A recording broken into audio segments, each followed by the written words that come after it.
hello everyone केटी online को आपको स्वागत जनावि ओ ट्रिपल एस बहुत बड़ गोटे अपडेट आसी देखुए पिला माने 3 तारिख नोटिसटा एटी मेंशन कर दिया जाए कि जो forest guard forester livestock inspector जो ऑनलाइन एग्जाम होता तार स्क्रीनिंग लिस्ट आसी जाइए फिजिकल कार कार रोल नंबर होती तार स्क्रीनिंग लिस्ट आसी जाइए तो पिला माने नेक्स्ट 1 रे देखि नेबे जमती कि प्रथम अनुगुल डिस्ट्रिक्टर देपर बरगढ़ डिस्ट्रिक्टर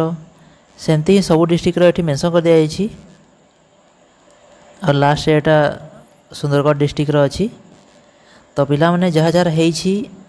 कमेंट जनातु फिजिकल जहाँ सिलेक्शन होती आउ एडमिट कार्ड केबे आसीबो केबे कोन ये फिजिकल हेबो एठी नोटिस रे अछि कि फिजिकल इंटीमेटेड करा जीवो लेटर माने कि आ गोटे नोटिस आसीबो फिजिकल